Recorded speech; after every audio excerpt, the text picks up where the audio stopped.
Elles sont femmes de céréaliers, d'éleveurs, de viticulteurs, en agriculture conventionnelle, biologique, raisonnée. Elles viennent de petites, moyennes ou grandes fermes implantées sur toute la France. Sont issues du monde agricole ou le découvrent jour après jour.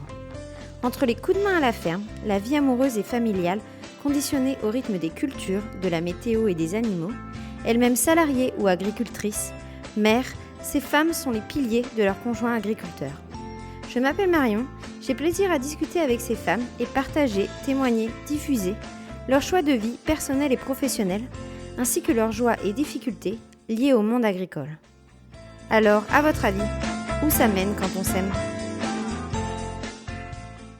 Alors bonjour Laurence, peux-tu brièvement te présenter ? Moi, je m'appelle Laurence Cormier. J'étais agricultrice jusqu'au 31 décembre 2024 et maintenant je suis à la retraite et je suis installée depuis 1986 sur une exploitation dans le sud-est de la Mayenne et j'étais en production laitière. J'étais installée avec mon mari. Je suis Nima, des noms issus du milieu agricole. Je suis parisienne. C'est pas une tare, je vous assure. Je suis donc arrivée sur l'exploitation en 1986. C'est une exploitation en production laitière où on produit du lait pour une laiterie qui fait des fromages. J'ai 97 hectares. Et je suis dans le sud-est de la Mayenne. Maintenant que le contexte est posé, on va parler un peu plus de toi. D'où est-ce que tu viens initialement ? J'ai grandi à Paris et en région parisienne. Quelles études as-tu fait et dans quel but ? Comme je n'aimais pas être comme tout le monde, j'ai fait des études agricoles. Parce que j'ai toujours eu ce sentiment de vouloir être en dehors des bureaux. Et pour moi, c'est vrai que c'était des études agricoles qui pouvaient me permettre d'aller dans ce lieu-là. Je me suis spécialisée pour ouvrir des chambres d'hôtes, des gîtes, l'accueil à la ferme, que je n'ai absolument pas fait. Okay. Ça marche, mais c'était un peu ton objectif initial. Tout à fait, ouais. C'était de faire découvrir la campagne et le milieu agricole à des gens qui venaient de l'extérieur comme moi, en fin de compte. D'accord, ok, super. Et est-ce que tu as exercé des premiers métiers dans d'autres exploitations avant de t'installer et comment s'est passée ton installation ? Alors, j'ai fait des stages. J'ai fait des stages en brebis, en Auvergne. J'ai fait des stages aussi dans le Lot-et-Garonne. Donc là, c'était en chèvre. Mais en vache, j'avais jamais fait. J'ai fait, oui, mouton, chèvre. J'ai travaillé aussi en porcherie. Ça, c'était en Bretagne. Et après, je suis venue sur l'exploitation de mon cher et tendre qui est en production laitière. Je connaissais un peu la production laitière, mais c'était en mouton et en chèvre. Un petit peu plus petit au niveau gabarit. Mais je dirais que le principe était le même, quoi. Lors de tes stages, de ton installation, est-ce que tu as déjà ressenti de la discrimination à être une femme investie dans le milieu agricole ? Oui, mais c'est essentiellement parce que j'étais parisienne. Bah oui, quelqu'un qui arrive, alors quelle que soit la ville, mais quelqu'un qui arrive de la ville qui s'y connaît pas mais qui demande qu'à apprendre, il y a toujours un petit peu de recul. Si on te regarde un petit peu en chien de faïence en te disant bon, comment va-t-elle s'y prendre ? Est-ce que ça va être bien ? Il faut prouver. Il faut prouver que tu en es capable. Il faut quand même prouver plus qu'un homme. Ça, c'est indéniable et c'est quelque chose qui restera toujours. Et peut-être aussi plus qu'une femme issue du milieu agricole, alors aussi. Oui, aussi. Oui, aussi. Ça y joue aussi quand même. Tu as cumulé les défauts, en fait. J'avais toutes les tares qu'il fallait.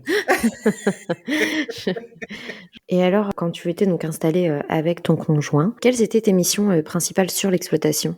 Tout ce qui était donc la traite, l'alimentation des génisses, travailler aussi dans les champs. J'ai fait du tracteur, c'est quelque chose qui ne m'a pas rebuté, j'adore ça. Sinon, après, je pense que comme beaucoup d'entre nous, l'administratif, ouais, c'est lourd. Puis les enfants, le quotidien du privé et le quotidien de l'exploitation. Tous les à côté, on va dire les coulisses un peu de l'exploitation. Voilà, exactement. Tout ce qui est invisible. Mais qu'il est important de montrer quand même, je pense. Oui. Ah oui, tout à fait, oui. Parce que c'est invisible, mais c'est pas parce que c'est invisible que ça n'existe pas. C'est hyper important pour que le reste tienne. Exactement. Tout s'imbrique l'un dans l'autre et le privé va sur l'exploitation va dans le privé. Donc vraiment, il faut un équilibre entre les deux. Mais tu peux pas dissocier les deux, c'est pas possible. Alors maintenant que nous te connaissons un peu mieux, nous allons discuter ensemble de ta vie de couple et de famille. Comment est-ce que tu as connu ton mari ? J'avais 15 ans. J'avais 15 ans, c'était la petite Parisienne qui venait en vacances à la campagne. On s'est fréquenté un petit moment. Et pour moi, le fait de venir tout de suite à la campagne, c'était pas dans mes objectifs. J'avais envie, entre guillemets, de vivre d'autres choses avant. Et donc, je suis revenue en 86, donc j'avais 24 ans. Donc, tu vois, entre 15 ans et 24 ans, j'ai vécu pas mal de choses et j'ai eu plusieurs vies. Quels ont été tes premiers ressentis sur le fait que celui-ci souhaitait être agriculteur et était peut-être fils et petit-fils d'agriculteurs? Est-ce que tu avais des excitations, des craintes par rapport à ça? Non, parce il est né sur la ferme. Donc là, il pouvait pas aller ailleurs. Ça, c'était sûr et certain. C'est les 3 générations déjà qui étaient sur l'exploitation. Non, je n'avais pas de crainte. Enfin, si j'avais une seule crainte, c'était l'isolement. Parce que moi, j'arrivais de Paris aux régions parisiennes. Tu sais, t'as le tumulte de la ville, des activités, des vacances, de tout ça, du bruit. Et d'un seul coup, de se retrouver sur une exploitation, enfin, dans une ferme complètement isolée. C'était ça qui était vraiment ma plus grande crainte. Et encore pas complètement parce que quand je suis venue en Mayenne, je suis venue quand j'avais 15 ans parce que j'avais une amie d'enfance. Ses parents sont venus s'installer en Mayenne. Donc, je connaissais déjà un petit peu les alentours et je connaissais un peu de monde. Je m'intégrais à la bande de copains de mon mari, mais je les connaissais déjà, donc j'étais pas complètement isolée. Et c'était surtout le contact avec les gens. Ça, j'avais peur d'enquête de ça. J'aime avoir le contact avec les gens, j'aime discuter, j'aime partager. Donc c'est surtout ça qui était ma crainte. Ok, et du coup maintenant, Absolument pas. avec un peu de recul, comment est-ce que, au fur et à mesure des années, tu as fait face à ça et comment vous avez développé votre vie sociale autour de la ferme? Bon, déjà, c'est vrai que les enfants aident énormément par rapport à l'école, par rapport aux activités extrascolaires. Et puis moi, toute ma famille vient de Paris. Quand tout le monde vient, tu viens pas sur juste une journée, tu viens sur plusieurs jours. Il y a énormément d'échanges. J'ai plein d'amis qui étaient à Paris qui viennent aussi à la maison. Nous, c'est la maison de la porte ouverte, c'est-à-dire qu'il y a toujours du monde. Tu fais entrer un monde qui est différent du tien et ça crée des échanges. Et c'est hyper enrichissant.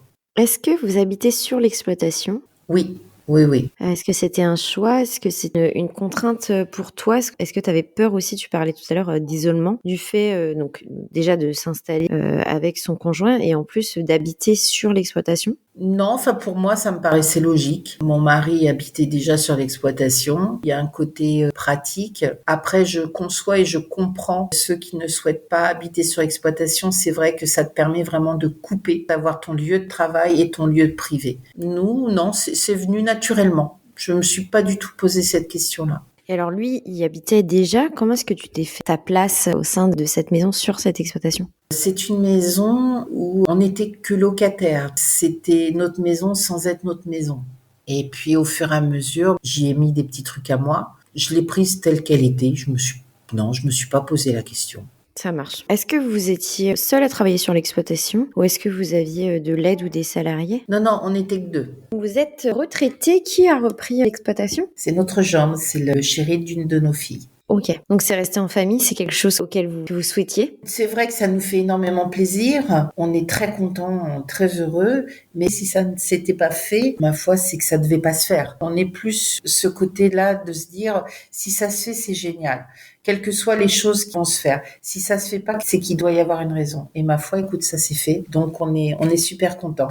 Parce qu'on a quand même bâti quelque chose, ne serait-ce qu'au niveau du cheptel, on a bâti quelque chose dans le temps qui nous a pris du temps pour avoir un troupeau qui soit chouette, qui soit bien. Donc c'est vrai que de pouvoir le transmettre, c'est quelque chose de génial. Tu as travaillé toute ta vie pour avoir quelque chose, un outil de travail qui soit bien. Forcément, tu as envie de le transmettre.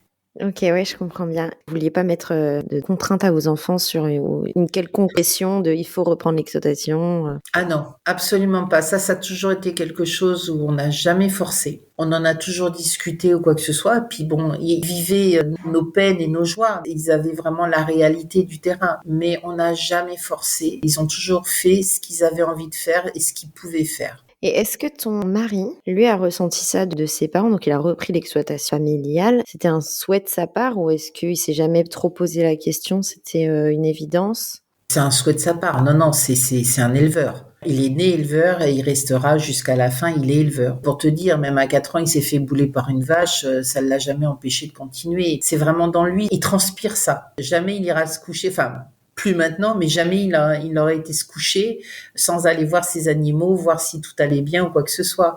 Il a l'œil de l'éleveur, il transpire vraiment ça. Trop chouette. Comment s'est fait la passation? Est-ce qu'il y a eu une phase de transition? Comment est-ce qu'on cède sa place petit à petit à son gendre? J'ai eu ce qu'on appelle la maladie du treilleur.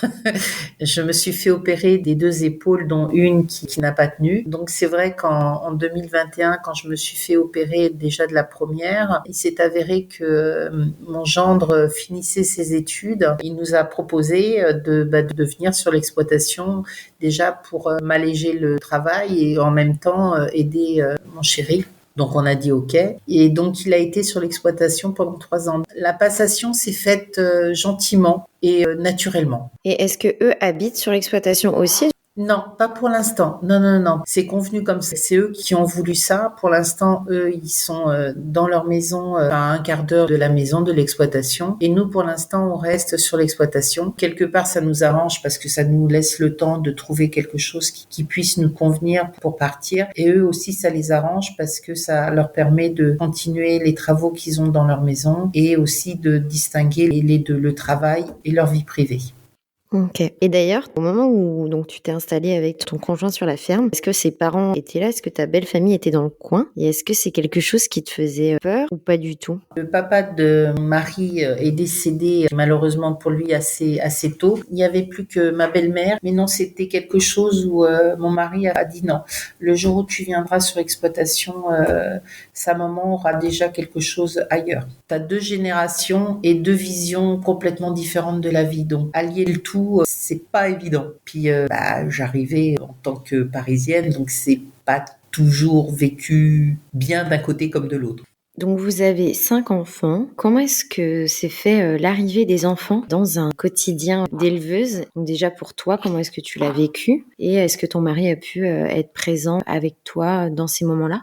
Alors, je vais te dire, ça s'est fait naturellement. On s'est pas posé de questions. On s'est adapté, voilà. C'est le maître mot, c'est l'adaptation. On s'est adapté à la venue d'un enfant, on s'est adapté aux horaires, on a essayé de faire du mieux qu'on pouvait. L'adaptation, je pense que c'est le maître mot en agriculture. Oh oui, c'est un mot qui revient souvent dans les témoignages, en effet. Le seul bémol que je mettrais, c'était peut-être le fait alors à cette époque, j'ai l'impression d'être un vieux truc, mais à cette époque, t'avais pas forcément l'idée de dire, tiens, je mettrais bien mon enfant en crèche, en nourrice ou quoi que ce soit. Et c'est vrai que ça a pénalisé par rapport au travail. Mais écoute, ça s'est fait, et puis ma foi, je regrette pas du tout. Mais c'est vrai que j'ai plus profité de mes enfants que mon mari en a profité. Ça, c'est sûr et certain. Qu'est-ce que tu pourrais nous dire sur le fait d'élever ses enfants sur une exploitation? Quel recul tu as là-dessus, vivre une enfance au sein d'une exploitation, peut-être comparé à toi qui as grandi en région parisienne, par exemple? Tu apprends la vie, tu apprends les peines, les joies, tu apprends la vie, la mort, tu apprends tout ça. Ça t'enrichit énormément pour ton chemin d'adulte. C'est vrai que là, je vois, j'ai un de mes fils qui est en appartement. Dès qu'il peut, il m'a dit, j'ai vraiment besoin de venir me ressourcer à la campagne. J'ai un autre fils qui a poursuivi ses études à Nantes. Il m'a dit, écoute, je rentre parce que moi, la ville, c'est pas possible. Après, j'ai une autre fille qui habite en ville. Elle s'en débrouille très bien, mais il y a toujours quand même ce côté où n'empêche que c'est bien aussi la campagne. Je dis, tu vis avec la nature. Alors, ça paraît très cliché, hein, et je le comprends tout à fait, mais c'est réel. C'est réel parce que tu apprends énormément de choses. Tu apprends en regardant, tu apprends en vivant en plein dedans. Ça t'apprend plein de choses. Moi, c'est vrai que la vie et la mort, ne serait-ce que quand tu travailles avec du vivant, c'est quelque chose qui peut être impactant, mais en même temps qui t'enrichit énormément parce que tu apprends plein de choses. Ouais, c'est très clair. Comment ça se passe de travailler en couple alors? Ah Il y a des fois, tu le scotcherais bien contre un mur. Écoute, là, ça fait 38 ans qu'on est qu'on est mariés, ça fait 40 ans qu'on est ensemble. C'est plein de joie, de bonheur et c'est plein d'engueulades, de cripages de chignons. Mais c'est la vie qui est comme ça aussi, hein. On a tous les deux nos tempéraments. Mon mari est un taiseux, moi je suis plus une expansive, mais en même temps on se complète énormément. Il m'apporte la stabilité, le côté les pieds dans la terre. Moi, je vais lui apporter mon grain de folie. On se complète. Mais c'est vrai que je vais pas te dire que c'est rose tous les jours, hein. Loin de là, mais On sait que dans les difficultés, on peut compter l'un sur l'autre. Quand il y en a un qui va pas très bien, voilà, l'autre, il est là pour porter, pour servir de canne. Ouais, vous étiez vraiment une équipe, quoi, surtout avec 5 enfants, peut-être sur l'exploitation en plus. 5 enfants, ce que j'ai omis de te dire, c'est qu'on en a 4 réellement à nous et on a un enfant de cœur, Lilou, qui est venu sur l'exploitation, qui nous a demandé à ce qu'on devienne sa famille. Donc là, c'est encore une approche qui est encore différente. Mais ça nous fait quand même 5 enfants. D'accord, OK. À côté de ces moments de travail à 2, vous avez sans doute mis en place, voilà, une organisation propre à vous. Comment est-ce que vous trouviez vos moments de couple en dehors du travail à la ferme? On n'en avait pas. On n'en avait pas. On n'avait pas une grosse structure. Et puis, au niveau financier, on n'avait pas les finances pour pouvoir avoir des services de remplacement. Donc, on se débrouillait, mais on arrivait quand même à trouver des petits moments à nous, mais c'était toujours par rapport au travail. Ouais, non, je vais te mentir si ça nous a pas manqué. Je vais te mentir parce que non, c'est pas vrai. Ça nous a manqué. Pas de là à en venir à se dire, j'en ai ras le bol, je me tire. Vous étiez plus ou moins OK, mais vous faisiez avec, quoi? Voilà, même si, alors je vais pas te mentir non plus, ça m'est arrivé d'y penser. Dans les moments où on a été vraiment dans une merde phénoménale, je me suis dit c'est pas possible. Mais c'était pas par rapport à ma relation avec mon chéri, c'était vraiment par rapport à tout ce qui gravitait autour du métier. D'accord. Vraiment plus lié à des difficultés sur l'exploitation plus que des difficultés dans un couple. Même si c'est lié, si on travaille ensemble quand même, je pense. Voilà, exactement. Oui, si c'est lié, on va pas se mentir, hein. Tu emmènes, comme je te disais tout à l'heure, le privé dans le boulot et le boulot dans le privé. Mais je pense que le fait d'avoir les pieds bien sur terre, ça te permet quand même de relativiser pas mal de choses et de prendre sur toi. Et alors, par rapport à tout ça, est-ce que tu aurais un conseil à partager à une autre femme d'agriculteur, qu'elle soit installée ou avec son conjoint? Et confiance en toi. Quelle que soit la décision que tu prends, et confiance en toi, avance. Fais-toi confiance, c'est surtout ça. Écoute tes petites voix et réalise ce que toi tu as envie de réaliser. Tu vas sûrement tomber, tu vas sûrement trébucher, mais tu vas y arriver. Et enfin, qu'est-ce qui, selon toi, t'épanouit ou t'épanouissait, mais comme tu le dis, on est agricultrice toute sa vie. Qu'est-ce qui t'épanouit chaque jour dans ta vie de femme d'agriculteur et d'agricultrice? C'est de me réveiller avec la banane. Et le sourire. Il y aura toujours des choses graves, mais essaye de voir toujours le positif dans ce qui arrive. Et surtout ne pas se dire que c'est un échec. Il n'y a pas d'échec. C'est des expériences de la vie qui te permettent d'avancer, de continuer et de pouvoir aussi partager tes expériences avec d'autres. Eh ben, trop chouette, on finit sur une touche très positive. C'est super enthousiasmant, je trouve. Merci beaucoup. Merci pour cet échange. Ben, il n'y a pas de quoi, Marion. Ça a été un plaisir de faire ta connaissance par le biais de l'écoute. C'est ainsi que s'achève notre échange. Si cet épisode vous a plu, n'hésitez pas à le diffuser autour de vous. Mesdames, si certains propos font écho à votre vie, ou au contraire sont bien différents de vos choix personnels et professionnels, n'hésitez pas à venir discuter avec moi dans un prochain épisode. À bientôt!